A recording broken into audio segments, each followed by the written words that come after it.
Okay. Okay. जी, बिस्मिल्लाहिर्रहमानिर्रहीम। आज की जो हमारी गेस्ट हैं doctor Maryam Khan, basically she is pharm D pharmacy graduate हैं। इसके बाद ये कॉस्मेटोलॉजिस्ट हैं और फिटनेस एक्सपर्ट भी हैं, और अपनी जो सर्विसेज हैं वो लाहौर में और यूएई में दे रही हैं। तो अस्सलाम वालेकुम डॉक्टर मरियम, क्या हाल है आपके? जी अस्सलाम वालेकुम। जी अल्लाह का शुक्र, मैं बिल्कुल ठीक। आप कैसे हैं? जी, मैं भी ठीक ठाक। तो ये शॉर्ट सा मैंने इंट्रोडक्शन तो मैंने करा दिया, आप कंप्लीट जो इंट्रोडक्शन है आप खुद करवा दें। My name is Dr. Mariam Khan, and I am serving in Oman and UAE from last 6 years. And I am qualified pharmacist too. Then after that, I did degree in MD in alternative medicine from Sri Lanka, and then I did aesthetics and been in this field from last 7 years in aesthetics and dealing with the cosmetology, skin issues, dermatological issues, and the nutrition and the fitness diet plans regarding gym for more than uh, not only the Asian country, more than the different countries in Europe also, their diet plans, nutrition, etc. and everything. And today we are here to discuss about the statistics. And okay, Dr. Irfan, you can say anything. ठीक है। आपने ये जो अपना camera है इसको वो दूसरी तरह का ले, स्ट्रेट कैमरा पकड़ा हुआ है आपने? जी बिल्कुल स्ट्रेट पकड़ा हुआ है ऐसे। हाँ ऐसे, हाँ ऐसे, क्योंकि आपकी स्क्रीन जो है वो पूरी वो आ जाएगी फिर। जी, ठीक है, आप कुछ। बिल्कुल सही। अच्छा अच्छा, आपने बताया कि आप ना फार्मेसी ग्रेजुएट है, तो कहाँ से आपने फार्मेसी की? फार्मेसी तो मेरी पाकिस्तान से है और I am resident of Lahore और I been in different institutes of US and UK जिनके साथ मैं काम करती रही aesthetic and cosmetology. Then I did my MD basic I am working on the basis of MD and aesthetic as an aesthetician and makeup artistry का जो मेरा certification है ये सारी जर्मनी से हैं एंड ओनली पाकिस्तान से जी है।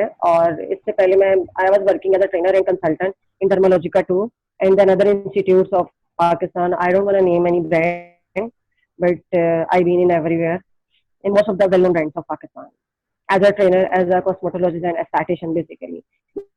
Basically, my certifications are in aesthetics.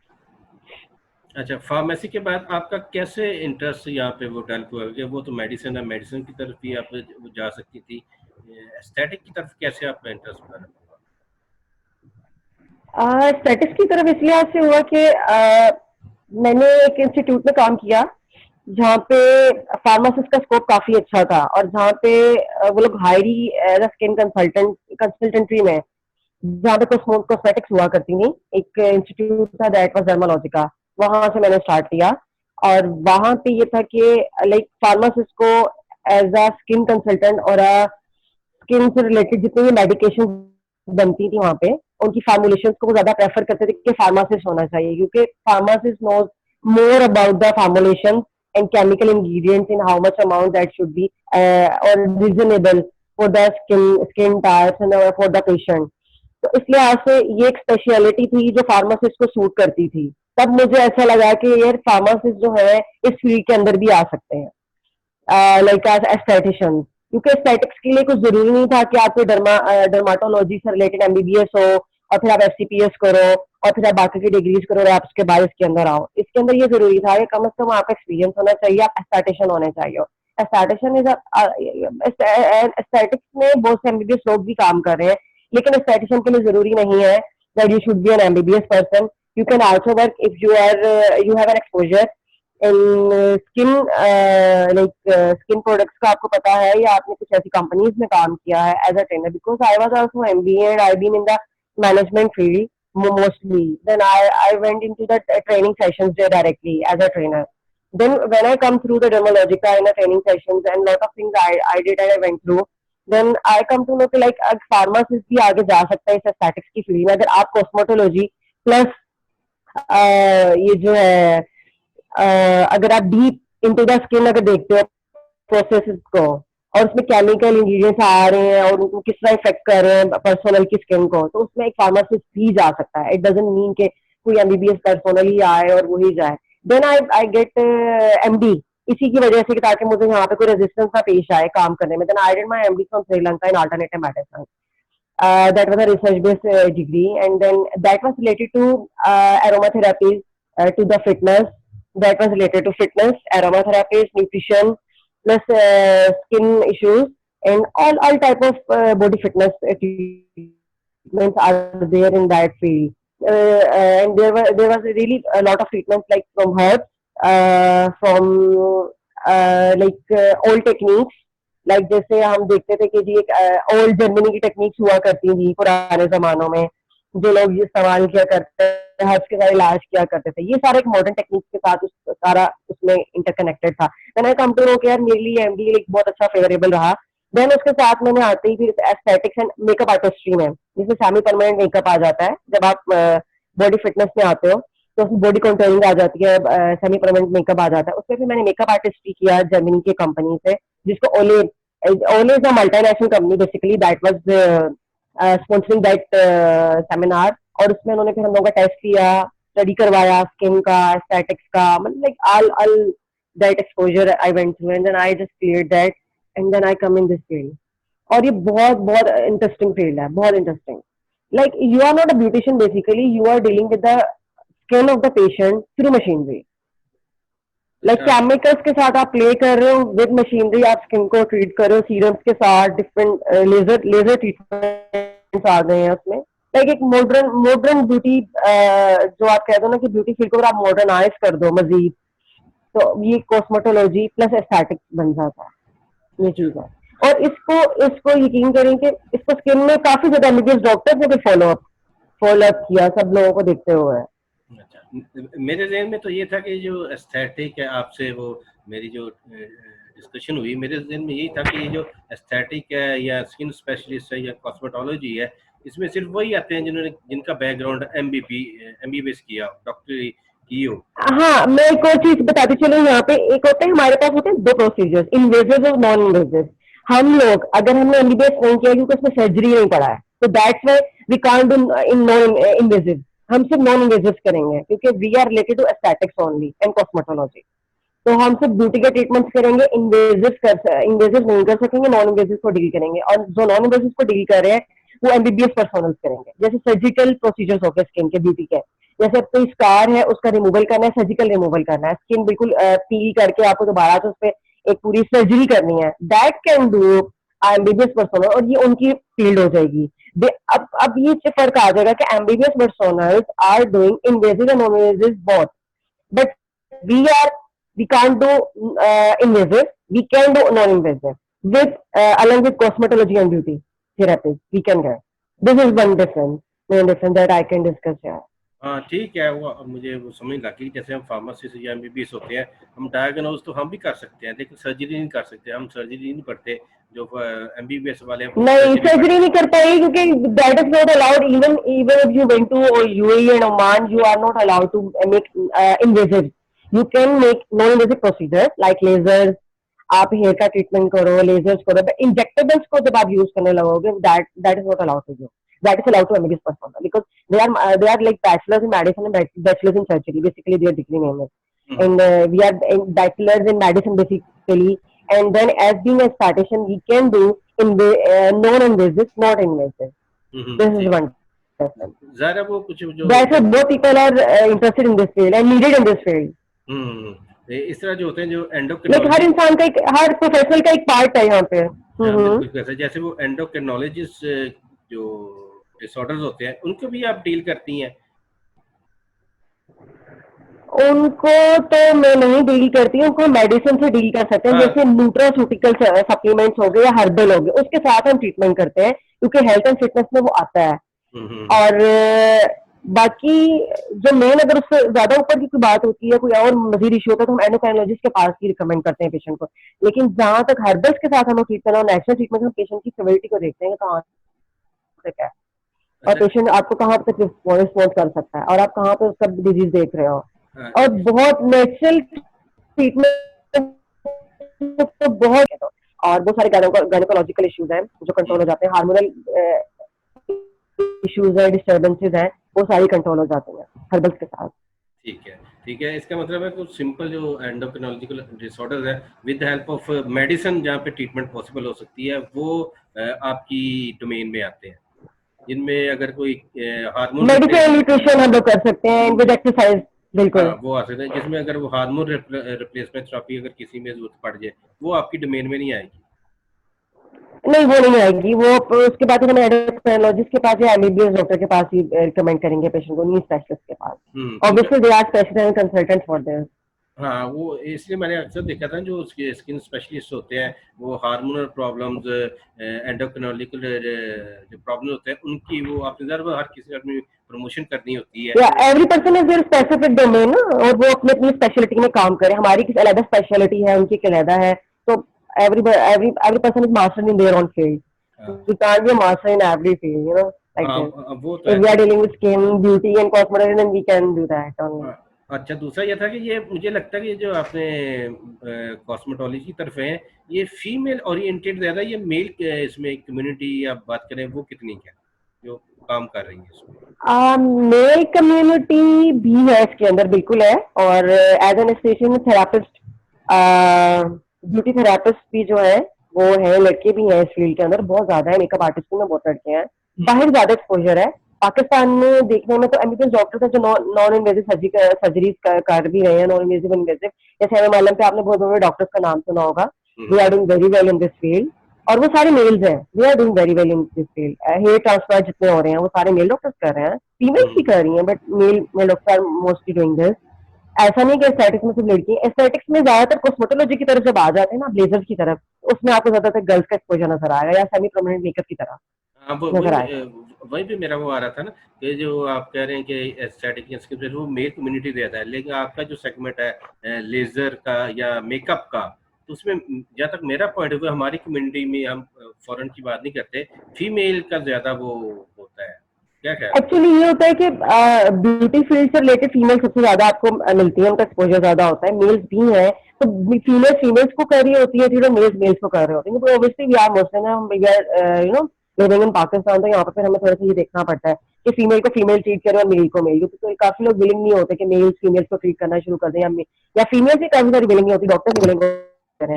तो फिर ये होता है कि फिर आज जब एक क्लिनिक में काम तो आपको मेल्स के लिए मेल्स की जरूरत और फीमेल्स के लिए फीमेल एस्थेटिशियंस की जरूरत पड़ती है। तो ये चीज हो जाती है। जी बिल्कुल बिल्कुल ऐसे ही है। तो क्योंकि मेरे जहन में सवाल ये आ रहा था कि अक्सर मैंने ये देखा है ना, वो जो गायनी के जो हम बात करते हैं, तो अगर फॉरेन की बात करें तो वहाँ पे ना मेल गायनाकोलॉजिस्ट ज्यादा रिनाउंड है, वहाँ पे जाहिर बात है, और यहाँ पे फीमेल ज्यादा है, लेकिन जो मेल देखो, है वो बहुत कम है।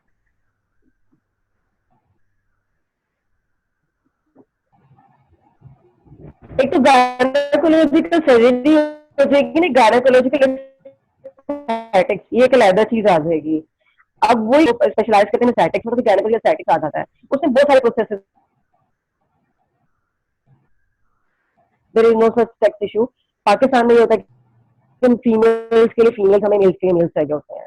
And they're doing very lot of doctors are here in aesthetics. They are doing a hypho in the females in the gynecological segment. The hypho is used for the females, and males के लिए mails के जो है females में ज्यादातर hypo use हो रहा है, तो फीमेल्स ही इसको यूज कर रही है। बाहर तो मेल डॉक्टर भी इसको यूज कर रहे होते हैं फीमेल्स के, लेकिन यहाँ पे there is some issue religiously. ठीक है, हाँ वो जाहिर बात है, रिलीजियस भी आ जाता है, सोसाइटी भी आ जाती है, और वो एरिया का और भी ऐसे आप। ही मेल गायनोकोलॉजिकल जो इश्यूज होते हैं उसको मेल डॉक्टर्स ही ट्रीट कर रहे होते हैं एस्थेटिक्स में। बेसिकली एस्थेटिक्स में हाँ मेल हाँ गायनोकोलॉजिकल इश्यूज को इससे रिलेटेड जितने भी एंडोक्राइनोलॉजिकल या सेक्सुअल इश्यूज हैं मेल्स के, वो एस्थेटिकली मेल डॉक्टर्स इसको देख रहे हैं। और बाहर तो आपको कोई ऐसी टेंशन नहीं होती, आप दोनों लाइक चीजों को लेके चल रहे होते हो। हाँ बिल्कुल ऐसा लेकिन वो। यहाँ पे ये है कि फीमेल फीमेल्स के लिए और मेल्स के लिए हाँ बेटर रहता है, क्योंकि वो ऑब्वियसली हमारा एक कल्चर है, हमारा कल्चर है, वो रिलीजन, सोसाइटी है तो फिर वो। हमें ये चीजें बहुत ज्यादा देखनी पड़े, फॉलो भी करनी भी चाहिए, फॉलो भी करनी चाहिए हमें। हाँ बिल्कुल वो तो जाहिर बात है, वो करना पड़ता है बिल्कुल सबको। सच है ऐसे। ऐसा ही है। अच्छा ये तो आपने बता दिया कि आपकी कैसे आप इंटर्नशिप किसी इंस्टीट्यूट में की, वहाँ पे आपका इंटरेस्ट डेवलप हुआ। तो एस्थेटिक एक आम लेमैन के लिए आप उसको कैसे बताएंगे कि व्हाट इज एस्थेटिक्स, क्या चीज है? Aesthetics basically is a field that deals with the treatment of skin, like beauty treatment of skin. आप कर रहे हो, आप डीप स्किन ट्रीटमेंट्स कर रहे हो with machinery, that terms in the aesthetics में आ जाएगा। डीप ट्रीटमेंट ऑफ स्किन और beauty treatment of the skin और वाइटलिटी आप जो स्किन की मेंटेन कर रहे हो उसमें सब चीजें आ जाएंगी। लाइक आप स्किन की पीलिंग कर रहे हो, अगर एक्नी के इश्यूज आ रहे हैं वो कर रहे हो डील, आप एजिंग इश्यूज को डील कर रहे हो जिसमें फाइन लाइन्स के इश्यूज आ जाएंगे, डीप लाइन्स के इश्यूज आ जाएंगे, मीजोथेरेपीज आ जाएंगी, लेजर्स आ जाएगा, हेयर रिमूवल आ जाएगा, हेयर ग्रोथ आ जाएगा, और इसमें बहुत सारा कुछ आ जाएगा, लाइक पीआरपी आ जाएगा। और तमाम स्किन रेजुनेशन के जितने प्रोसेस है वो सारे स्टैटिक्स में आ जाएंगे। स्टैटिक्स बेसिकली स्किन के इश्यूज को आप मशीनरी के साथ जब ट्रीट कर रहे होते हो, अलॉन्ग विद आप कुछ diet, nutrition plus human well को, ह्यूमन वेल लाइक हेल्थ को और वेलनेस को आप लेके चलते हो, वो ट्रीटमेंट विद मशीनरी। अब जैसे एक आ जाएगा क्रायोलैपोलिसिस का प्रोसीजर होता है स्टैटिक्स में। अब वो क्या होता है, वो ये होता है कि आप वेट रिड्यूस करते हो बॉडी के डिफरेंट पार्ट से थ्रू मशीनरी। अब ये बॉडी फिटनेस आ गई थ्रू मशीनरी, प्लस आप एक डाइट प्लान या न्यूट्रिशन प्लान पेशेंट का सेट कर देते हैं साथ में। तो this is a one procedure but dealing with two things like machinery plus diet and nutrition. So this is aesthetics basically. In short terms, I can make you understand. बिल्कुल ठीक है। तो आप करती हैं ये कि आपने जो टेक्निक का नाम लिया है, अगर वेट लॉस का कोई जी बिल्कुल, क्रायोलैपोलिसिस बिल्कुल हम लोग ये करते हैं, बिल्कुल क्रायोलैपोलिसिस की मशीनरी के साथ करते हैं इसको। तो वो क्योंकि and I was in UAE with जी बोले। I was in UAE with Dr. Ahmed and we were doing cryolipolysis, mesotherapy, lasers, hair regrowth treatment with different machineries. क्योंकि अक्सर मेरे पास जो वेट लॉस के पेशेंट आते हैं ना, वहाँ पे कुछ स्पॉट रिडक्शन हम बोलते हैं स्पेसिफिक एरिया से उसका फैट को वो खत्म करना, खासकर बेली का हो जाए, हिप्स का हो जाए, थाइस का हो जाए, किसी भी एरिया से हो सकता है। तो वो जारी बात है वो उनके जो आइडियल बॉडी वेट में तो होते हैं या हेल्दी वेट में होते हैं, लेकिन वो स्पेसिफिक एरिया से उनका जो फैट है ना, उसके लिए फिर वो प्रोसीजर की तरफ हमें जाना पड़ता है, लाइपोसक्शन कर ले या क्रायोलैपोलिसिस के लिए जाते हैं एंड दैट इज लाइपोसक्शन, बिल्कुल ऐसा ही है। एक आ जाता है सर्जिकल लाइपोसक्शन, एक होता है नॉन इन्वेजिव, एक इन्वेजिव, इसमें भी आ जाएगा इन्वेजिव एंड नॉन इन्वेजिव। अब जब क्रायोलैपोलिसिस की मशीनरी के साथ करें that is non invasive basically. That is not like आप कट लगा रहे हो या आप कोई सर्जरी करोगे या पेशेंट को इंजेक्टेबल्स करेंगे, no nothing else, no use of like आपका ब्लड फ्लो होगा या पेशेंट की स्किन को कट आ जाएगा या निशान पड़ जाएगा, नथिंग, ऐसा कुछ नहीं हो रहा। जैसे आप मशीनरी के पैच के साथ पेशेंट को अप्लाई करें क्रायोलैपोलिसिस के प्रोसेस के through, that is basically a freezing process that's being used like a machine का एक पूरा जो आप प्रोब है वो यूज कर रहे हैं, जिसके जरिए आप पेशेंट का फ्रीजिंग प्रोसेस के जरिए फैट रिड्यूस कर रहे हैं एक एरिया से। इसमें सेशंस होते हैं, depend on patient weight, patient physique, patient condition, patient history, examination like on the time of examination के उसको कितनी सेशंस की जरूरत है और कितना टाइम उनका ये लाइक पैचिंग प्रोसेस होगा और उसके बाद इनका रिड्यूस होगा। और इसमें बिल्कुल भी पेशेंट को कोई पेन नहीं होता। और कॉस्ट कितनी जाती है? हम अगर कॉस्ट की बात करें, नॉर्मली अगर हम इधर पाकिस्तान में देखें तो 5,000 पर पैच से स्टार्टिंग है, मिनिमम 5,000 पर पैच इन वन सेशन पर पैच 5,000। लाइक आप अगर 1M 2M 3M लाइक जितना आपको करना है उतना आप 5,000 पर पैच कर रहे हैं, जो एक मशीन का एक पैच होता है प्रोब का, उसके अकॉर्डिंग और आप डिफरेंशिएट कर लेते हैं बॉडी को। और एक सेशन में कितने के पैच मिनिमम लग जाते हैं?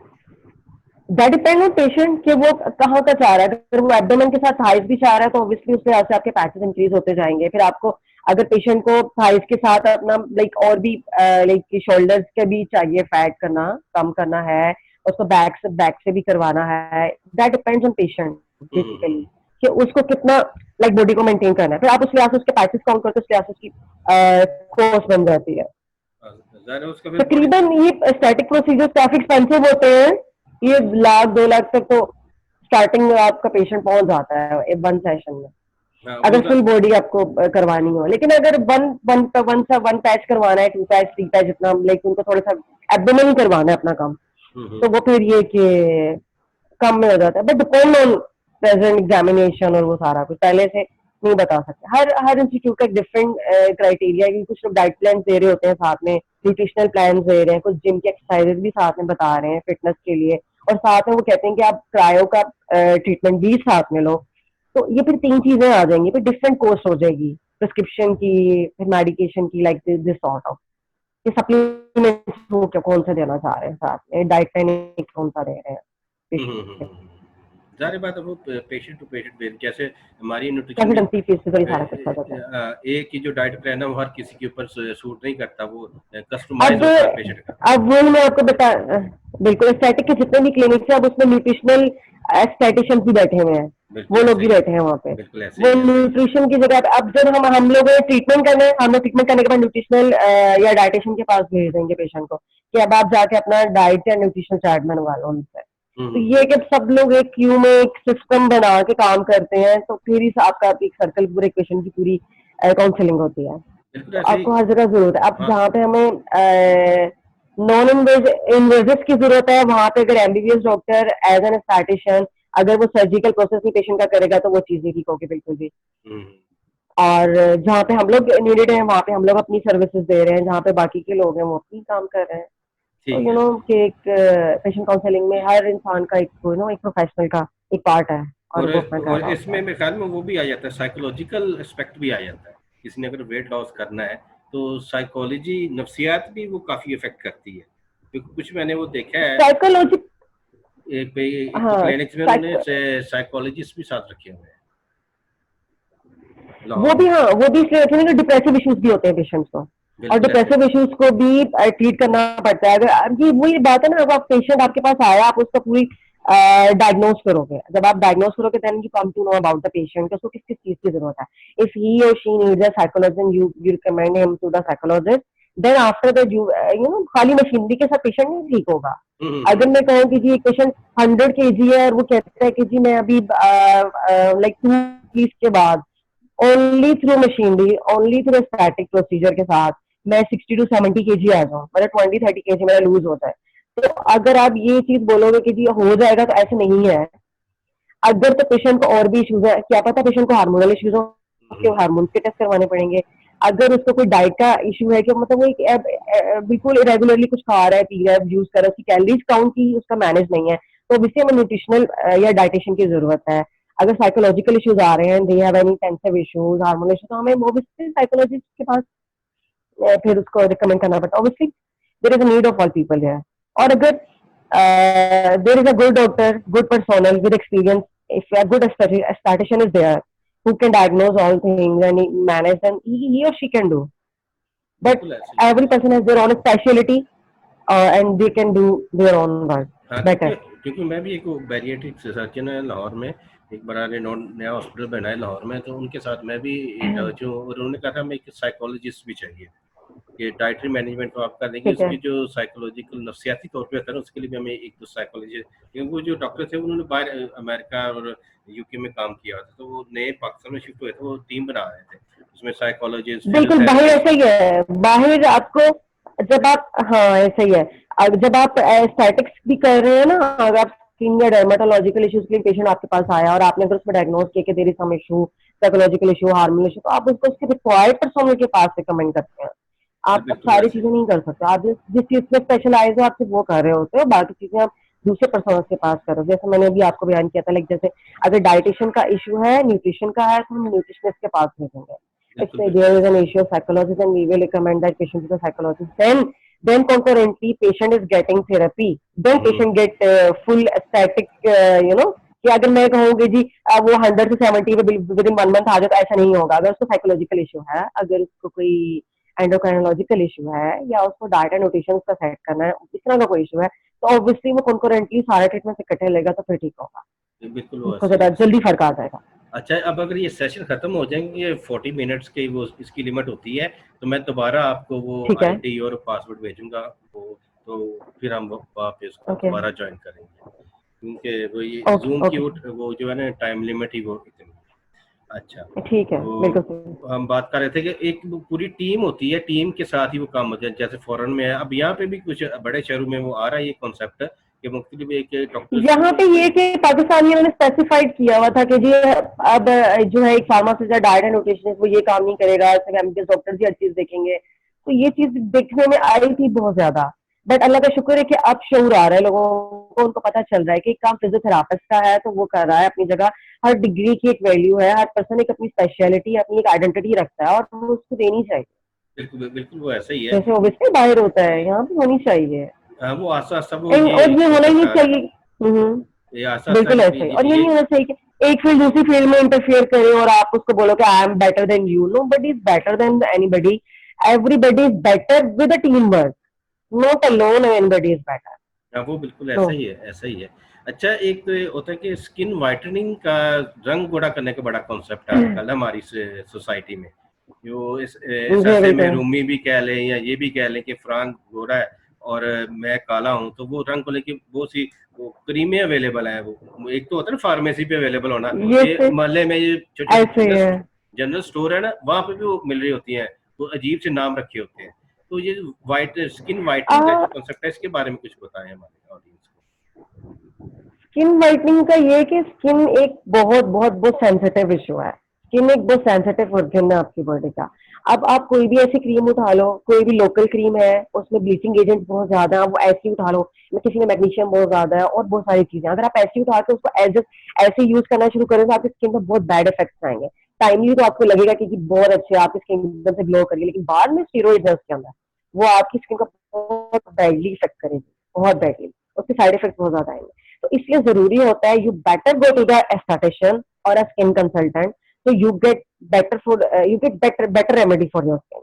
अच्छा, अब उसमें ये आ जाता है कि आप पहले स्किन को मॉनिटर करो, स्किन देखो, ऐसे ही फजूल में मतलब अगर ब्यूटिशियन भी देना शुरू करते हैं, ये नहीं कहती वो बुरा कर रही है, no, they also know the skin but only through a point of beauty. हाँ, they know skin, but an aesthetician और skin consultant knows the skin deeply, that what is the issue downside the skin, huh? You know all like all system, all anatomy, all physiology of the skin, then they are dealing with that कि अभी यहाँ पे क्या issue आ रहा है, light acne है, dark acne है, fine lines हैं, डीप लाइंस हैं, और क्या इशू आ रहा है, ये चीज आ जाती है। तो फिर बेहतर होता है अगर आप एक एक्सपर्ट के पास चले जाओ, वहां से रिकमेंडेशन लेके अगर आप लोग स्किन को ट्रीट करवा लो, तो आपके जो मेजर इश्यूज आगे फ्यूचर में आने वाले हैं आप उससे बच जाते हो। और जो एजिंग होती है पहले से आने वाली, आप उससे गेट रिड हो जाते हो। और दूसरा चीज है वाइटनिंग के लिए आपने पूछा, उसके लिए कि ग्लूटाथायोन और विटामिन सी, इसके आपने बहुत सारे सप्लीमेंट्स देखे होंगे इंटरनेट पे, बहुत कुछ है। इसके कैप्सूल्स हैं, इंजेक्टेबल्स हैं, फिर इसके सीरम्स हैं बहुत ज्यादा, जो हाइड्रा फेशियल के थ्रू यूज होते हैं। और आई थिंक बेहतर है कि कोई एक्स्ट्रा लाइक आप बाहर से कोई क्रीम लेके वो लगा लो अपनी मर्जी से, कोई वो लो क्लास हो के लिए कि आपकी बिल्कुल स्किन को इसने ब्लीचिंग एजेंट के साथ बिल्कुल रप्चर कर दिया है। बेहतर होता है कि आप हाइड्रा फेशियल ले लो जो सीरम्स के साथ है। एक तो वो स्किन को रेजुविनेट करेगा, स्किन क्लींजिंग हो जाएगी, डीप क्लींजिंग हो जाएगी हाइड्रा फेशियल के साथ। हाइड्रा फेशियल में क्या होता है, 3-4 तरह के सीरम हम यूज कर सकते हैं। एंटी एजिंग आ जाता है, एंटी एक्नी आ जाता है, फिर उसमें डिफरेंट तरह के आ जाते हैं, वाइटनिंग के आ जाते हैं, वो ऑक्सीडाइजिंग सीरम हम यूज कर सकते हैं, जिसके साथ आपकी स्किन बेटर रिजल्ट देती है, बेटर देन दैट क्रीम, कि 3 माह तक आपको जरूरत नहीं होती स्किन पे कुछ भी अप्लाई करने की। ठीक है, और ठीक है। लेकिन अगर आप हाइड्रा फेशियल के साथ अगर क्रीम इस्तेमाल करते हैं, इट्स अ बेटर रिजल्ट। और उसमें फिर आप अगर ग्लूटाथायोन के इंजेक्शन ले रहे हैं या आप सुपरफिशियली अप्लाई करके सीरम के थ्रू अगर वाइटनिंग इफेक्ट ले रहे हैं, these are very very very good effect.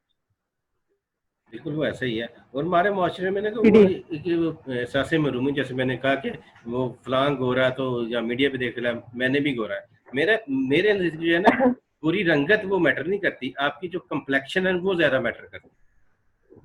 आप काल अब वो अफ्रीकन देख लें, उनकी रंगत क्या है, ब्लैकिश है, लेकिन वो उनकी जो फेस पे इतनी शाइनिंग होती है कि पूछे कुछ ना, कम्प्लेक्शन उनका वो इतना अच्छा वो होता है। क्लियर क्लियर क्लियर आपकी है, स्किन का क्लियर होना, आपकी ब्यूटी बेटर होना, दैट मैटर्स अ लॉट, बिल्कुल ऐसा ही है। रादर देन टू बी कि आपका कलर क्या है क्या नहीं है। स्किन का क्लियर होना बहुत जरूरी है, स्किन का लाइक ग्लो करना बहुत जरूरी है, फ्रेश होना बहुत जरूरी है, एजिंग प्रोसेस से बैकअप में रहना बहुत जरूरी है। लाइक उसमें आपके स्किन पे और इश्यूज आना, फाइन लाइंस आना शुरू हो गया, डीप लाइंस पहले से आना शुरू हो गया, आप ये चीज केयर करनी चाहिए, हाइड्रेशन लेवल्स को अपने मेंटेन रखना चाहिए। अब अब वो एस्थेटिक्स क्या कर रहा है, एस्थेटिक्स ही तो चीजें मैनेज कर रहा है, मतलब लाइक आपके स्किन को पहले से एजिंग में जाने से रोक रहा है। लाइक आप 60 पे भी चले गए, 50 भी चले गए, you are looking like 40, you are looking like 35, 30 and 25। अब आप जितने भी टीवी एक्टर्स देखेंगे, सब तमाम लोग देखें, हम देखेंगे उन्होंने बोटॉक्स फिलिंग करवाई हुई है, इनकी जो चीक्स हैं बहुत देर से पहले लाइक आपको ढलकी भी नजर नहीं आती, बिल्कुल टाइट एंड सॉफ्ट और शाइनी स्किन है, तो they are taking treatment after every 6 months. So all this is because of aesthetics, field of aesthetics. Basically, बिल्कुल it's a वैसे ही major है। field. People don't know. Yeah. हाँ बिल्कुल, वो आसपास इसका जो कॉन्सेप्ट है बिग सिटीज में, मेट्रोपॉलिटन सिटीजन में, तो वो काफी है बड़े शहरों में। अब छोटे शहरों में भी वो काफी आ रहे हैं, मोहल्ले मोहल्ले इसमें तो में। अभी अभी देखिए आपके देखने में आएगा। हाँ, अब ये छोटे छोटे शहरों में, मोहल्लों में, ये जो अभी सैलून्स तो बने हुए हैं, वो वहाँ पे इस तरह की बड़ी ट्रीटमेंट्स होती हैं। काफी काफी सैलून में नॉन इन्वेजिव आ गया हुआ है, इन्वेजिव को तो वो अभी नहीं डील कर रहे हैं, नॉन इन्वेजिव बहुत सारे सैलून में अभी भी डील हो रहा है।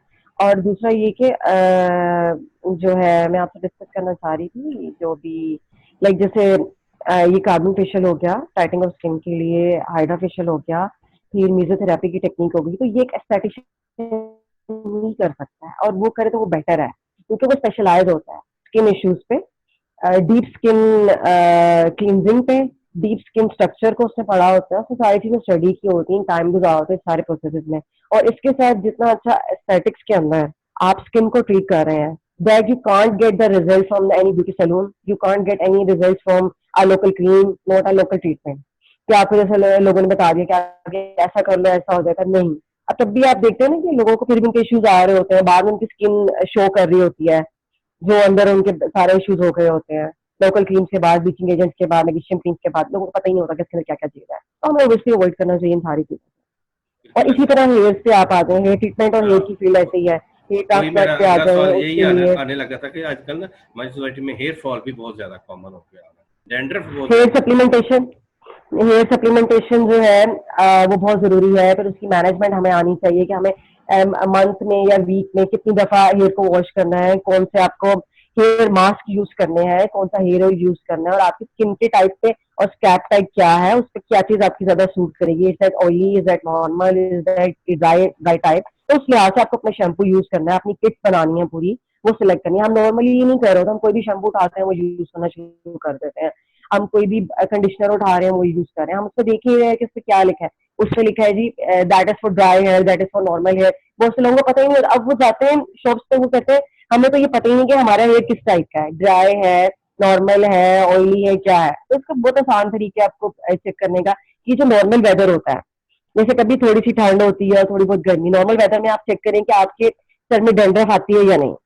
अगर तो डैंड्रफ आती है या नहीं आती, अगर अगर आती है तो दैट्स मीन के that is a dry type, क्योंकि गर्मियों में थोड़ा सा ऑयली स्किन हो जाती है, थोड़ा ऑयल आपका मतलब गर्मी है, आपकी स्किन ज्यादा ऑयल प्रोड्यूस करती है to get rid of the germs. हाँ, this is basically lymphatic system immune shield, basically ये हमारी स्किन, हमारी बॉडी की इम्यून शील्ड होती है कि ऑयल आपकी बॉडी से प्रोड्यूस होता है जब ज्यादा जर्म्स आ रहे हैं एयर में, और वो सारा उसको गेट बैक कर लेता है ऊपर ही, और वो अंदर नहीं पेनिट्रेट होने देता, और तो इसीलिए आप ज्यादा फेस वॉश यूज करोगे। और इसी तरह आपके हेयर भी ऐसे ही है कि 3 और 4 डेज के बाद सीबम आना शुरू हो जाएगा, वो स्किन में से ऑयल सा निकलेगा, वो इसीलिए होगा कि जी वो अब जब जम्स आते हैं, जब एयर आपकी एक्स्ट्रा भाई वाली एयर एक्सहेलर आपको करेगी, उसमें बहुत सारे जम्स हैं हमारे, वो आप आपकी बॉडी अंदर जाने में देगी, ऊपर पेनिट्रेट होना शुरू हो जाएंगे, फिर कुछ लोगों को डैंड्रफ आ जाएगा, कुछ लोगों को लोअर इशू हो जाएगा, कुछ लोगों को एलर्जीज प्रोड्यूस हो जाएंगी। तो ये चीज है, तो इस लिहाज से फिर आपको अपनी क्लीनिंग और जितना भी है किट्स का ख्याल रखना पड़ता है अपनी स्किन टाइप्स के लिए। उसके लिए आपके लिए स्टैटिशियन का होना बहुत जरूरी है, जो आपको ये गाइडलाइन दे सके कि आपके स्किन के लिए आपको कौन सी स्किन प्रोडक्ट्स चाहिए, और आपके हेयर के लिए भी कौन सा आपका हेयर प्रोडक्ट सबसे ज्यादा बेटर आपके लिए यूज हो सकता है। तो ये चीज है। बिल्कुल ऐसे लोगों में असल में पता भी नहीं है, इंफॉर्मेशन भी नहीं है लोगों को कि उन लोगों ने वो जी बिल्कुल। करना क्या है, कौन सा शैम्पू करना है, कौन सी क्रीम लगानी है, कौन सी वाइटनिंग क्रीम लगानी है, कौन हाँ वो इसमें आ गया ऑब्वियसली हम, सन ब्लॉक जो करते हैं यूज, जी सन बिल्कुल ब्लॉक जो सनब्लॉक भी इसलिए यूज करते हैं। तो उसका क्या कॉन्सेप्ट है, करना भी चाहिए, कौन सा करना चाहिए, वो उसके पीछे क्या है, वो केमिस्ट्री है इसकी। सन ब्लॉक का ये होता है कि एसपीएफ होता है, एसपीएफ फैक्टर होता है, जिसका सबसे कम हो आपको वो यूज करना चाहिए। जब मोस्ट ज्यादा वाले 50 वाला, 60 वाला, 70 वाला आप जितना ले लेंगे उतनी आपकी स्किन ज्यादा ऑयली हो जाएगी, क्योंकि इसमें sun protecting factor, SPF mean sun protecting factor, that is like an oily oily nature, that आपको वो भी सिलेक्ट करते हुए देखना चाहिए आपकी स्किन ऑयली है, आपकी स्किन ड्राई है। अगर ड्राई है तो आप थोड़ा ज्यादा एसपीएफ वाला ले लो, और अगर दैट इज ऑयली तो आपको कम एसपीएफ वाला लेना चाहिए। सिलेक्शन करते वक्त आपको ये ख्याल रखना चाहिए कि आपकी अगर स्किन कम ऑयली है, ड्राई है, तो आपको ज्यादा एसपीएफ वाला ले लो। और अगर ज्यादा ऑयली है और ड्राई नहीं है, then you have to use obviously in your basis, in your face basis, जो आप मेकअप के लिए अगर फीमेल्स यूज कर रही हैं या मेल्स भी कोई कोई भी क्रीम यूज करते हैं अपने लिए बाहर जाने से पहले, तो उसमें वो थोड़ा सा मिक्स करके अपने फेस पे अप्लाई कर लें। बेहतर होता है ताकि आप यूवी लाइट्स और जो उसके हार्मफुल इफेक्ट्स होते हैं डायरेक्ट ऑन द स्किन, जो तेज धूप की वजह से आते हैं, जिससे आपकी टैनिंग हो जाती है स्किन की, मेलानिन प्रोडक्शन ज्यादा हो जाता है, फिर एक्नी और पिंपल्स और वो सारा कुछ ऑक्सीडेशन हो जाती है, आपके जितने भी ऑक्सीडाइजिंग वाइटामिन होते हैं स्किन के ऊपर उनकी, तो उससे गेट रेड करने के लिए बेहतर होता है कि आप यूज कर लो। और ये स्किन टाइप के अकॉर्डिंग हम लोग सेलेक्ट करते हैं इसको भी, एंड यानी it's really very much useful to कि get rid of skin cancer, skin issues and tanning of the skin. बिल्कुल वैसे ही है कि हम तू जाता है कि फार्मेसी में जी सन ब्लॉक दे दो, तब उसे पता नहीं होता फार्मेसी वाले ने तो अपनी सेल बढ़ाने के लिए अपनी प्रोडक्ट सेल करनी है। तो इसका वही होता है कि आप किसी स्पेशलिस्ट के पास चले जाएं, वहाँ का आपकी स्किन टाइप क्या है, कौन कौन सा आपके लिए सन ब्लॉक अच्छा है, वो अगर उससे वो बेहतर होता है कि आप, हाँ देख दो, बहुत बेहतर होता है आप स्किन स्पेशलिस्ट के पास चले जाएं, डर्माटोलॉजिस्ट के पास चले जाएं, अगर आपको कोई स्टैटिशियन अवेलेबल है इन क्लिनिक, आप उनके पास चले जाएं, वहां से कुछ रिकमेंडेशन है, दैट्स मच बेटर, क्योंकि वहाँ पे पूरी आपकी फेस मैपिंग होती है। आपका अगर हेयर का भी है तो हेयर मैपिंग होगी, उसमें ये होता है मैपिंग का मीन होता है कि आपके पूरी skin type, skin texture, skin के अकॉर्डिंग आपको सारे इश्यूज आपके एक दफा करके बता देते हैं, डायग्नोज और पूरा चेक करके कि आपको क्या इश्यूज आगे फ्यूचर में आने वाले हैं। तो उससे क्या होता है कि आपको कम से कम थोड़ी बहुत भावना मिल जाती है, आप अवेयरनेस में आ जाते हो, अवेयर हो जाते हो कि आपको आगे क्या करना है। और फिर उसके बाद आप अगर बेटर कंसल्टेंसी लेते रहते हो तो ऑब्वियसली आप मजीद बेटरमेंट की तरफ जाते हैं। बिल्कुल वैसे सही अब ये कहा। है ऑक्सीडेंट्स हमारे लिए, अब ये विटामिन जैसे बी कम्प्लेक्सेस हो गए, B1, B6, B12, ये हमारी स्किन के लिए बहुत ज्यादा जरूरी है, जैसे विटामिन ई हो गया, विटामिन सी हो गया, और फिर हाइड्रोनिक एसिड हो गया, ये सारी चीजें हमारी स्किन के लिए बहुत ज्यादा जरूरी है। अब जब नॉर्मली हम इंटेक नहीं कर रहे होते फूड का, इतना ज्यादा जूस नहीं ले रहे, हम नहीं ले पा रहे, कुछ ऐसा हमारी कंडीशन है कि आप नहीं डेली बेसिस पे ले पा रहे, तो आपको externally in the form of supplements लेना पड़ता है, वो भी आपकी स्किन के लिए बहुत जरूरी होता है। और इन्हीं वाइटामिन को बचाने के लिए हम यूज करते हैं, ये जो भी आप बात कर रहे थे कि हमें धूप में जाने से पहले कौन सा एसपीएफ वाला यूज करना चाहिए, तो वो इसीलिए हम अपनी बेसिस में यूज करते हैं कि हम चाह रहे होते हैं कि हमारी स्किन एकदम से जो यूवी लाइट आ रही है उसमें ड्राई ना हो जाए, और जितने भी आपके स्किन प्रोटेक्टिंग विटामिन होते हैं ना वो ऑक्सीडाइज हो जाते हैं, उनको ऑक्सीडाइज होने से बेसिकली हमें बचाना होता है। और अगर वो हो गए, अगर आपकी स्किन बहुत इश्यूज में जा रही है, उसमें बहुत ज्यादा आपको इश्यूज नजर आ रहे हैं, स्किन इश्यूज आ रहे हैं, तो फिर आपको जरूरी है कि फिर आपको एक्सटर्नली पेशेंट को ये चीजें देनी पड़ती है, जैसे विटामिन B12 हो गया, B6 हो गया, और B5 नायासिन की फॉर्म में, जैसे आपने देखा बहुत सारी क्रीम्स में भी आ रहा है, वो यूज हो रहा है स्किन के लिए, स्किन की वाइटनिंग के लिए, स्किन की टेक्सचर के लिए। और उसमें आपने फिर एक और चीज देखी होगी जो फाइन लाइन्स और डीप लाइन्स के लिए हाइड्रोनिक एसिड की है, ग्लूटाथाइन की क्रीम्स है, ये सारी मतलब ये सब चीजें प्रोटेक्शन देती हैं स्किन को, एक रेजुविनेशन प्रोसेस देती हैं, बिल्कुल वैसे ही। रेजुविनेट करती हैं स्किन हम्म। को, और जरूरी नहीं है यार।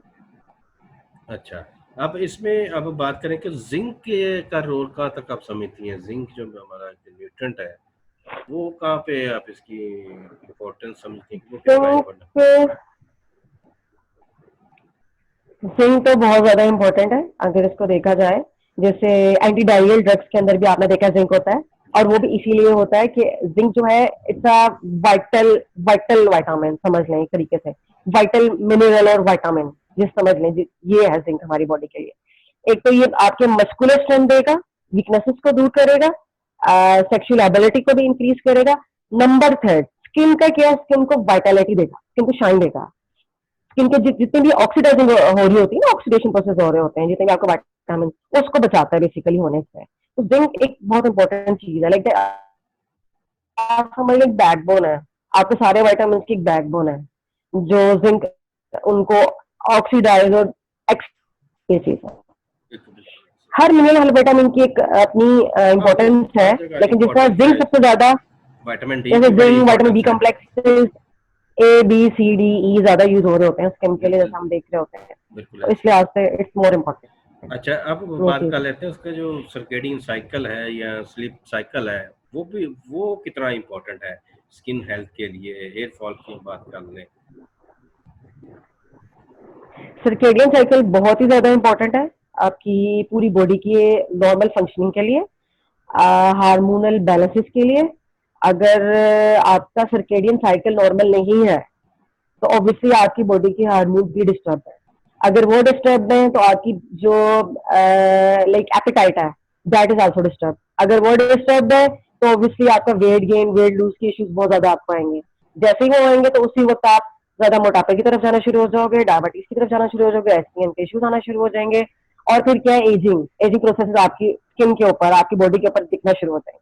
तो इसलिए आपका सर्केडियन रिदम बहुत बेस्ट होना, इसको मैनेज होना बहुत जरूरी है। और ये सब कुछ डाइट एंड न्यूट्रिशन के साथ प्लस आपकी मेजर बॉडी फिटनेस के साथ बहुत जरूरी है। ये नहीं है कि आपका डेली खाना खाओ और सो जाओ बैठ जाओ। आपके लिए डेली वॉक करना बहुत जरूरी है, आपकी नॉर्मल बॉडी फंक्शनिंग के लिए बहुत जरूरी है। एक वाटर की मिकदार, आपको हाइड्रेट रखना अपने आप को बहुत जरूरी है एक लिमिटेड वेज में। तो ये सारी चीजें बहुत जरूरी हैं। बिल्कुल ऐसे ही है। और कोई आपकी न्यूट्रिशन अगर सही नहीं है तो आपको वैसे सर्केडियन रिदम ही डिस्टर्ब हो जाएगा। हाँ, अगर आपकी न्यूट्रिशन ठीक है, बिल्कुल ऐसे बैलेंस ही वे में अगर आप लाइफ को लेके चल रहे हैं तो आपको हर चीज बैलेंस चाहिए। बिल्कुल ऐसे न्यूट्रिशन की इम्बैलेंस इम्पोर्टेंस है एक भी बहुत चीज ज्यादा। का आपकी पूरी बॉडी डिस्टर्ब कर देगा। न्यूट्रिशन की इम्पोर्टेंस तो स्किन में क्या है, जितनी भी हमारी मेडिकल कॉम्प्लिकेशन है बहुत ज्यादा रोल है इसमें। अब बेसिक आप क्या लेंगे। न्यूट्रिशन से आप मेडिसिन से ज्यादा बेटर, न्यूट्रिशन एक ऐसी चीज है आप मेडिसिन से ज्यादा बेटर डायबिटीज कंट्रोल कर सकते हो। जितने डिजीज है सारे कंट्रोल कर सकते हैं आप, कंट्रोलिंग बहुत अच्छी हो जाती है। बिल्कुल ऐसे अगर आप बैलेंस न्यूट्रिशन डाइट। 70% काम करती है, मेडिसिन ओनली 30% काम करती है अकॉर्डिंग टू मी। और ये आप जहां से मर्जी देखिए, आप जितना मर्जी स्टडी करें आपको पता चलेगा 30% ओनली मेडिसिन आपकी काम कर रही है, 70% आपकी न्यूट्रिशन काम कर रही है, जिसमें 24 घंटे आपकी बॉडी के अंदर जाना है।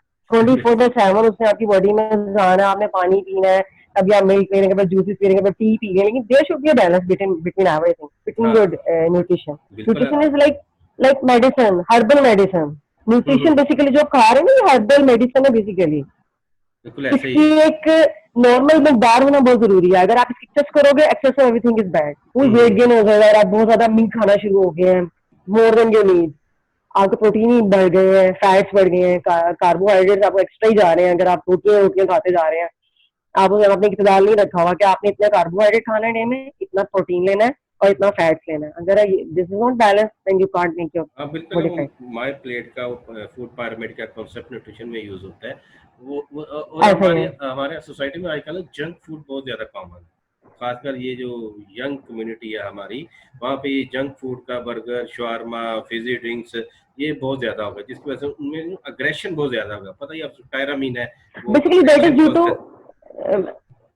जो मैंने जहां तक मेरा कंसेप्ट है, might be there is different concept but according to me, जैसे आप अब एक देख रहे हैं कि चिकन सबसे ज्यादा यूज हो रहा है। चिकन को मोस्टली बड़ा करने के लिए वो बहुत सारे हार्मोनल इंजेक्शन लगा रहे हैं। अब वो हार्मोन चिकन के अंदर तो जाते हैं, जब आप चिकन कुक करते हैं वो आपके अंदर भी जा रहे हैं। They make some differences. सबसे ज्यादा चिकन की वजह से फीमेल्स के अंदर हार्मोनल इश्यूज, हार्मोनल डिस्टर्बेंस नजर आएंगे और बहुत ज्यादा गायनेकोलॉजिकल प्रॉब्लम्स हो रही हैं। These are due to hormonal issues. और ये हो ही इसी वजह से रहा है जो हम एक ऐसी ब्रीड यूज कर रहे हैं जिसको हार्मोनल इंजेक्शन लगाए जा रहे हैं। मसला चिकन में नहीं है, मसला हमारी मेंटेनेंस में है कि अब वो जो मीट आ रहा है वो कैसे मेंटेन होके आ रहा है आपके पास। उसके अंदर कौन कौन से केमिकल इंग्रेडिएंट्स ऐसे हैं जो आपके अंदर जा रहे हैं। वो सिर्फ चिकन के अंदर बड़ा करने के लिए नहीं उसको दिया जा रहा है बॉयलर को, वो basically at the end human के अंदर जा रहा है। Human is the end user of that food. अनु और आप वो बात। फूड आपके अंदर क्या केमिकल चेंजेस ला रहा है, दैट इज वेरी बैड। हाँ, वो न्यूट्रिशन की बात की थी, इसका मतलब है जो चिकन की न्यूट्रिशन है वो भी ठीक नहीं है। ऐसे कह सकते हैं ना कि ठीक उसको। नहीं है मतलब आपको देसी देसी यूज कर लें अगर आप चाहते हैं मोर फिट है। आप देसी यूज कर, देसी में आपको पता है कि आपने घर में इस हाँ, चीज को वो बीटअप किया ऐसा हुआ है है, ऐसा ही है और उसके अंदर क्योंकि। इंजेक्टेबल्स नहीं है और वो कोई आर्टिफिशियली बड़ा होके नहीं आया या इसके अंदर कोई इंजेक्टेबल्स नहीं होंगे, कोई ऐसा फूड स्टफ उसने नहीं खाया हुआ, खाद वगैरह या कोई इस तरह की चीज नहीं उसने ली। बिल्कुल ऐसे आर्टिफिशियल है। या आर्टिफिशियल डिफरेंट, आपको पता है ये जो आजकल वीट भी बनती है जानवरों की, ये डिफरेंट ब्लड टाइप की वजह से भी बन रही है। उसके अंदर आपको सोचे कितने जर्म्स होंगे। जैसे पहले आपने सोचा देखा था पिछले दिनों में कोंगो वायरस आ गया था, वो आया ही उसके अंदर था। ये जो है आप बुफेलोज देख लो, काउस देख लो, इनके नीचे में हम्म, आया था, बकरे के गोश्त के अंदर आ गया था। तो वो भी हम्म, इसी वजह से आया था कि उसमें भी अनहाइजेनिक फीड यूज हो रहा था। बिल्कुल ऐसे ही है, ऐसे ही है। जो उनको खिलाया जा रहा था ना फूड स्टफ, और जो जिसको कहा जाता है कि उनको बड़ा करने के लिए थोड़ा बहुत उनको चीजें बना के देते हैं, एक्स्ट्रा गोश्त बढ़ाने के लिए या उस तरह करने के लिए। नेचुरल से हट के जब आर्टिफिशियल की तरफ जाता है ना, सिंथेटिक की तरफ, तो obviously that thing harms your body. Even not that animal, animal आपको दूर से तो बहुत अच्छा नजर आएगा, वो eight the end user is human being, और उसके हम्म, सारे आफ्टर इफेक्ट ह्यूमन के अंदर नजर आने हैं। बिल्कुल ऐसा ही है। तो ये चीज हो जाती है, आज की फूड का मोर मोर नेचुरल होना बहुत जरूरी है। बिल्कुल है, न्यूट्रिशन की इम्पोर्टेंस हमारे लिए भी है, जानवरों के लिए भी है। बहुत ज्यादा है, बहुत ये जो ज्यादा है, दरख्त बहुत ज्यादा है, है, दरख्त है, ये इनके लिए भी न्यूट्रिशन बहुत ज्यादा है। इनको भी अगर सनलाइट सही ना मिले बहुत या ज्यादा। वाटर सही ना मिले तो उनकी भी वो जो है ना प्रॉपर ग्रोथ नहीं होती। तो न्यूट्रिशन की ऑब्वियसली इम्पोर्टेंस बहुत ज्यादा अगर है आप ये। एक दरख्त के अंदर ही, अब यहीं से आप एग्जाम्पल ले लें, एक आम का दरख्त है। आम के दरख्त को बड़ा होने से पहले आप एक बहुत अजीब सी खाद डालना शुरू कर दें, जो एक आप अब ये देख लो कि किसी ऐसे जानवर के खून से बनी हुई हो या कुछ भी हो, उसमें कोई ऐसे इंग्रेडिएंट हो। अब वो एट द एंड उसके इंग्रेडिएंट्स क्या करने हैं, जो तो दरख्त के अंदर होने हैं, एट द एंड उसके फल में होने हैं, और वो फल किसके अंदर जाना है, ह्यूमन बींग के। जिसके अंदर भी जाएगा आप समझ लें eight the end user human being, human being के अंदर वो जम सारे उसके अंदर जाएगा। हाँ वो एक तो ये चेंजेस हमारी बॉडी में हमारे इर्द गिर्द आ रहे होते हैं और हम देख नहीं रहे होते हैं। हाँ अब आप देखें, this is the Covid 19, Covid 19 is which type of issue, it's hmm, also like from bat. Bat के अंदर एक ऐसा वायरस था जो पकाए बिना जाना ही नहीं था। हम क्यों हलाल फूड खाते हैं, क्योंकि हमें पता है हमें एक फूड टेम्परेचर पे जब पकाएंगे, आप उसको कुक करोगे, वो एंड हो जाएगा, वो वायरस या वो बैक्टीरिया खत्म हो जाएगा, जीरो हो जाएगा। बिल्कुल हलाल ऐसा और ही। हराम में क्यों डिफरेंस है, इसीलिए क्योंकि जब आप अब बिल्कुल हटके एक चीज खा रहे हो, उसमें वो एक जर्म बिल्कुल एक्टिवेटेड फॉर्म में है, वो जब आपके अंदर गया उसने वही वाला वायरस आपके अंदर भी शिफ्ट कर दिया, and you are not like infected, आपने फिर अपने साथ बहुत चीजों को इन्फेक्ट करते गए हो, और तो ये चीज फैल गया, डिजीज फैल गया इसी तरह। हाँ वो तो सारा ये वो चीज है, इसे न्यूट्रिशन का हलाल इम्पोर्टेंस हराम का है। भी बहुत इश्यू आ जाता है। और बिल्कुल फिर वो भी है। ट्रांसफर बता रही हूँ मैं बेसिकली कि कैसे फूड से ट्रांसफर होता हम्म, है। सॉरी, एट द एंड क्योंकि एंड यूजर ह्यूमन बींग है, हम्म, तो आपको बहुत ज्यादा अपने न्यूट्रिशन का ख्याल रखना चाहिए, खाते पीते कौन सी चीज आप खा रहे हो, हलाल नहीं है, अगर हलाल है तो मतलब उसका क्या डिफरेंस है, हमें नॉन मुस्लिम को बताना चाहिए। हलाल है तो क्यों है, और अगर हराम है तो क्यों है, और उसका डिफरेंस क्या है। एट द एंड ये चीज आपके अंदर जानी है, उससे क्या फिर इफेक्ट आने वाले हैं, ये चीज। बिल्कुल ऐसे न्यूट्रिशन की और तो फिटनेस। फूड का भी मजा अच्छी बात है, जुबान तक रहता है। बिल्कुल सही बात उसके है। बाद जब आपके अंदर जानी है, हाँ बिल्कुल ऐसे उसके ही बाद है। जब आपके अंदर जानी है, that is same to your tummy, that is same to your liver, that is same to your blood के। एक प्रोटीन डिवाइड तो उससे प्रोटीन में होना है, फैट्स में होना है, और कार्बोहाइड्रेट्स में होना है, शुगर्स में, लाइक हम्म, कार्बोहाइड्रेट शुगर्स में होना है। हम्म। जाना तो ऐसे ही है, जोर ऐसे ही होना है, ये सारे मजे हमारी बस जुबान तक है, हम तब तक कह रहे होते हैं इस तरह पका लो, ऐसे खा लो, ये कर लो, वो कर लो, सॉल्टेड है, क्या है क्या नहीं, ये सब चार चार पांच जो जायके हैं ना, ये हमारी बॉडी के लिए जरूरी है, इसलिए वो हमारे जो वो हमें फील हो रहे होते हैं। टेस्ट बर्ड कुछ ऐसे वो डेवलप हो गए हो ना बचपन अल्लाह से। ताला ने एक ऐसी या ब्यूटी रखी है, अल्लाह ताला ने ब्यूटी रखी है इंसान के अंदर, इंसान को हाँ, ऐसा मखलूकात बनाया है कि उसको एक हर तरह की ब्यूटी देके दी है, लेकिन अगर हम उसका रॉन्ग यूज करें तो फिर ये तो हम पर है ना। फिर जैसे कोविड 19 जैसे डिजीज आना शुरू हो जाएंगे, वो फिर हमारी खताओं से आएंगे ना, हमारी गलतियों से, हाँ गलत वो फूड तो यूज करने हाँ से। वो एक वो क्योंकि अलग अगर हर इशू है। तरह के फूड में जाके divide carbohydrate protein and fats में होना है, तो हम हमें क्या जरूरत है कि इरेलीवेंट फूड खाने की। बिल्कुल ऐसे ही है, ये ऐसे ही चीज है। है। अच्छा, अब ये आपका चीज। आखिरी बात कर रहे हैं न्यूट्रिशन की तरफ आ रहे हैं कि फिटनेस में न्यूट्रिशन हम्म। का भी बहुत ज़्यादा रोल है। क्या आप बड़ी अच्छी बिल्कुल ऐसा एक्सरसाइज, ही है। हमारे पास जो पेशेंट आते हैं, हम एक्सरसाइज वॉक करते हैं लेकिन हमारा वजन कम नहीं हो रहा है या डिजायर्ड इफेक्ट नहीं हो रहे, जब उनकी फिर हम डाइटरी बिल्कुल हैबिट या ऐसा ही है। वो हिस्ट्री लेते हैं, उनकी डाइटरी हैबिट वाकई खराब होती है। अब उन्होंने मतलब ऐसा कोई ही है। जिम वाला है, एक एथलीट है, उसकी डाइट क्या होनी चाहिए, एक बॉडी बिल्डर है, उसकी डाइट क्या होनी चाहिए, इससे जो अपनी बॉडी को लीन करना है, फिट रखना है, उसकी एक्सरसाइज क्या होनी चाहिए, उसमें हाइड्रेशन कितनी रखनी है, क्या चीज़ खानी है, प्री वर्कआउट उसकी डाइट क्या होनी चाहिए, पोस्ट क्या है, ब्रांचेड अमाइनो एसिड लेना है, कोई अगर वे प्रोटीन का अब ये सारा कुछ सिस्टम कौन सा अब ये लेना है। सारा कुछ patient to patient, person to person vary करता है। अब डेफिनेटली ये सब करता है। चीजें पर्सन टू पर्सन वेरी करती हैं कि अब जब आपके पास आ रहा है, उसका वेट क्या, उसकी हाइट क्या, आपने उसका बीएमआई मॉनिटर किया कितना है और हम्म, कितना जरूरत है। अगर तो एक्सरसाइज जा रहा है तो आपको उसके अकॉर्डिंग उसको मेंटेन करने के लिए अच्छा डाइट प्लान, अच्छा न्यूट्रिशन प्लान देना पड़ेगा। बिल्कुल ऐसे ही। लेकिन खाली डाइट और न्यूट्रिशन प्लान नहीं काम करेगा जब तक आप उसको फिटनेस की लाइक एक्सरसाइजेज नहीं बताओगे, फिटनेस प्लान नहीं दोगे। बिल्कुल लाइक कितना एब्डोमिनल एक्सरसाइज करनी है, कितना आपको शोल्डर के एक्सरसाइज करने हैं, कितने प्लैंक्स करने हैं, कितने आपको दूसरे पुशअप्स करने हैं, क्या चीज करनी है, किस तरह करनी है, कितनी देर आपको वॉक करनी है, ये सारी चीजें आपको मेंटेन करनी पड़ती है पेशेंट की। और अकॉर्डिंग टू पेशेंट वेरी करता है, और उसके अकॉर्डिंग इसको मेंटेन किया जाता है, अकॉर्डिंग टू बीएमआई और ये सारा कुछ। तो बिल्कुल और फिर बीएमआई। डिजीज कंडीशंस को भी देखकर, मेडिसिन को देखकर, हर चीज को देख के फिर आप एक पेशेंट का पूरा प्लान डेवलप करते हैं। बिल्कुल वैसे, और आजकल तो फिटनेस इंडस्ट्री जो है ना बहुत आगे जा रही है। बहुत लोग डाइट फिटनेस कॉन्शियस जरूरी हो गई है, हो गए बहुत हैं। जरूरी हो गई है। अगर ये नहीं है तो आप बहुत जल्दी बहुत बड़े बड़े डिजीज में चले जाते हैं। आपको सोचना करिए कि इससे पहले एसटीएन आ गए, डायबिटीज आ गए, तो बिल्कुल आपकी जिंदगी खत्म हो गई है। लेकिन डायबिटीज के साथ भी बहुत ऐसे लोग हैं जो फिटनेस के साथ चल रहे हैं, उन्होंने न्यूट्रिशन अपना कंट्रोल किया हुआ है, they are doing very good, कि लगता ही नहीं कि उनको कभी डायबिटीज थी या है या कुछ भी इशू है। सिंपल सी दे एग्जाम आर है। Going very. वो उसकी बात कर लें, वसीम अकरम वो कब से डायबिटिक है लेकिन वो फिट है। वो वॉक उन्होंने अपनी लाइफ में वॉक रखी है, एक्सरसाइज रखी हुई है, हाँ फिट है और फिजिकली। न्यूट्रिशन प्लान इतने अच्छे रखे हुए, स्टेबलाइज रखे हुए हैं कि उनको जरूरत नहीं है। क्योंकि हम्म मैंने आपको बताया ना कि मेडिसिन जो है ओनली 30% काम कर रही है, हम्म। 70% आपका फिटनेस प्लान, आपका डाइट एंड न्यूट्रिशन प्लान काम कर रहा है। बिल्कुल वैसे ही है, सही अगर है। आपका 70% चाहिए तो 30% आपको कुछ भी नहीं देगा, वो सिर्फ आपको थोड़ी सी स्टेबिलिटी ऑफ लाइफ दे देगा, बस इसलिए कि आप जिंदा हो, आपने जिंदा रहना है, इसलिए आप वो ले रहे हो। मेडिसिन हम्म। आपका 100% काम नहीं करेगी ना, आपको 100% वाइटलिटी प्रोवाइड करेगी लाइफ में, वो इस तरह होता है, हमारे जिस तरह आपको फार्मेसी में डाइट एंड होते हैं न्यूट्रिशन प्लान और फिटनेस प्लान देंगे। वो फिटनेस प्लान, जैसे ड्रग फूड इंटरेक्शन होते हैं, ड्रग न्यूट्रिएंट इंटरेक्शंस होते हैं। इसलिए फिटनेस को मेंटेन करने के लिए आपकी एक बैलेंस डाइट की, कस्टमाइज्ड डाइट की वो जरूरत होती है, जो कि जो होता है पेशेंट टू बिल्कुल ऐसे ही। पेशेंट या अब इंडिविजुअल काफी लोग वेरी कह रहे करता होते हैं कि हमारी स्किन पे, अब काफी लोग कह रहे थे हमारी स्किन पे बहुत ज्यादा इश्यूज आ रहे हैं, हमें दान बहुत ज्यादा एक्ने होना शुरू हो गई है, स्किन पे ब्लैकिश कलर होना शुरू। अब ये नहीं पता होता उनको कि उनका मैदा, उनका लिवर प्लस उनका स्टमक कितना डिस्टर्ब है, उसमें एसिडिटी इश्यूज इतने ज्यादा है, उनके डिफरेंट फूड टाइप्स यूज करने की वजह से। जैसे आप फास्ट फूड बहुत ज्यादा वो लोग यूज कर रहे हैं, उसकी वजह से उनको इश्यूज इतना आ रहे हैं, कोल्ड ड्रिंक्स बहुत ज्यादा पी रहे हैं, एसिडिक हो गया उनका बिल्कुल, मीडिया जो है अंदर से बिल्कुल एसिडिक हो गया है। अब उसका बेसिक होने की जरूरत है। अब जब आप उनको डिफरेंट फूड बताओगे, लाइक आप मिल्क ज्यादा यूज करो, आप वेजिटेबल्स यूज करो, जिसमें गाजर आ गया है और उसके जी बाद जी जी। ऑरेंजेस आ गया है, और उसके बाद अगर ज्यादा एसिडिक पेशेंट है तो उनको ऑरेंज नहीं हम देंगे, हमको गाजर कहेंगे, हम लोग कहेंगे अच्छा आप मिल्की फूड ज्यादा यूज करो, और साथ में वेजिटेबल्स ले लो। तो हम्म, उसमें भी लाइक जैसे कुकुम्बर हो गया, आपको पता है ये सबसे ज्यादा अच्छा एंटी एजिंग के लिए और स्किन की वाइटलिटी के लिए। पर रेडिश हो गई, that is very very very good thing, कि सैलेड आप एक बनाओ और उसको यूज करो विद लेमन। और ये सारी चीजें आपको बहुत सारी वाइटलिटी प्रोवाइड करती हैं, आपकी बॉडी के नॉर्मल फंक्शंस को, लाइक आपके लीवर को डेली डिटॉक्सीफाई कर रही है। डिटॉक्सीफाई होना आपकी बॉडी में एक बहुत इंपॉर्टेंट ये वर्ड है जो मैंने अभी यूज किया, बिल्कुल ऐसे डिटॉक्सिफिकेशन। बिल्कुल आपकी ऐसा बॉडी ही का है। होना बहुत जरूरी है डेली।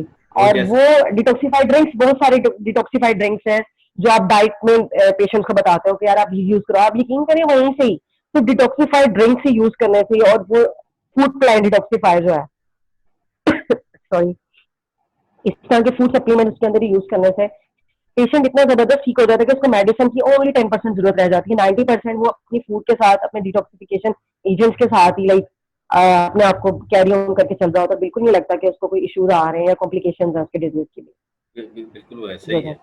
तो बड़ा अच्छा लगा आपसे क्या ना डॉक्टर मरीम बात करके। एस्थेटिक्स का मेरा थैंक जो यू। कॉन्सेप्ट था कि ये सिर्फ वही होते हैं जो कि एमबीबीएस करते हैं। अब इसमें तो इसमें कोई भी आ एमबीबीएस सकता भी है। करते हैं, दूसरे भी करते हैं, लेकिन मेडिकल फील्ड से आपका रेलेवेंट होना बहुत जरूरी है। अगर आप सिर्फ जस्ट मेडिकल फील्ड से रेलेवेंट हो, कोई प्रोफेशनल डिग्री नहीं की हुई, आपने जैसे एमबीबीएस नहीं किया हुआ, डीपीटी नहीं किया हुआ, डॉक्टर ऑफ फिजियोथेरेपी नहीं किया हुआ, या आपने फार्मडी नहीं किया हुआ, तो आप उसके अलावा अगर कुछ beautician please field as a therapist काम कर रही हैं, ठीक है, वो जैसे एज ए थेरापिस्ट कर रही है, उनको हम लोग रिकमेंड कर देते हैं अभी आप इस पेशेंट का लेजर कर दो, इतनी इंटेंसिटी रख के। लेकिन बाकी के लोग जो स्पेशलाइज है, जैसे एमबीबीएस लोग हो गए, वो लोग सर्जरी भी करेंगे, सर्जिकल प्रोसेस भी करेंगे, और that is there domain, not of us. Non invasive और इन्वेसिव दोनों करेंगे। अब जहाँ पे हम लोग आ जाएंगे डीपीटीज वाले और फार्मडीज वाले, वहां पे हम लोग नॉन इन्वेसिव करेंगे, और वो अगर हमारी प्रोफिशिएंसी है तो हम उसको लेके चलेंगे, दैट्स इट। बिल्कुल ये वैसे ही। चीज आ जाती है। हाँ, तो इसमें अपने सारा वो एस्थेटिक का भी क्या है, न्यूट्रिशन का क्या लिंक है, और आखिर में हमने बात की कि फिटनेस कितनी ज़रूरी है, और ये तीनों चीज़ें रिलेट करती हैं बहुत न्यूट्रिशन ज्यादा, के बहुत ज्यादा, बैलेंस डाइट के साथ। वो बड़ा ये इम्पोर्टेंट है। बहुत ज्यादा, तो बिल्कुल। बड़ा अच्छा लगा आपसे बात करके। तो इंशाल्लाह फिर नेक्स्ट फ्यूचर में किसी और टॉपिक के साथ आपके ऊपर हम टाइम इंशाल्लाह लेंगे। इंशाल्लाह बिल्कुल। आई हाँ, होप कि हमारा ये सेशन सब लोगों के लिए बहुत हेल्पफुल रहेगा, और इंशाल्लाह कोई मिस्टेक हुई हो, कोई ऐसी बात हुई हो that would not be relevant, so I will be sorryful for that, and thank you so much, thanks for your time, and okay, इंशाल्लाह नेक्स्ट मिलते हैं दोबारा। Thank you. अच्छा, नेक्स्ट ये बता देंगे आपने, अगर आपसे कोई हमारी ये वीडियो देख के आपसे कोई कंसल्ट करना चाह रहा है, कोई ऑनलाइन कंसल्टेशन लेना चाह रहा जी है, तो बिल्कुल, वो फेसबुक पे कैसे? फेसबुक पे और इंस्टाग्राम पे मेरा पेज है डॉक्टर मरियम खान के नाम से, वहाँ पे आप मुझसे कांटेक्ट कर सकते हैं। कोई भी आपको ऑनलाइन कंसल्टेंसी चाहिए, वो उस पे मेरा डॉक्टर मरियम खान के नाम से ऑन एफबी फेसबुक पे पेज है, वो अपडेटेड है। और इंशाल्लाह इसके बाद soon I am going to start after this lockdown in M Alam, there is one clinic there I will be there, will be open for my consultancy inshallah soon. ठीक है, यानी अभी आप Up till that time I will be online on Dr. Mariam Khan page on FB Facebook ठीक पे है आप ठीक देख है, आप सकते हैं। ऑनलाइन आपसे फिलहाल लॉकडाउन की वजह से ना वो आप नहीं अपना वो जो सेटअप स्टार्ट कर रही हैं, लॉकडाउन के बाद इंशाल्लाह आप एमएम रोड पे आप स्टार्ट कर देंगे। इंशाल्लाह इंशाल्लाह मैं बिल्कुल बिल्कुल बिल्कुल। Thank you, thank thank you you so much, thank you bless. Thank you, दुआ में याद रखें, थैंक यू जितने लोग थैंक सुन यू रहे हैं रमजान है, दुआ में याद रखें। थैंक ठीक यू, है जी, थैंक यू जी so much. Thank you, okay. अल्लाह हाफिज।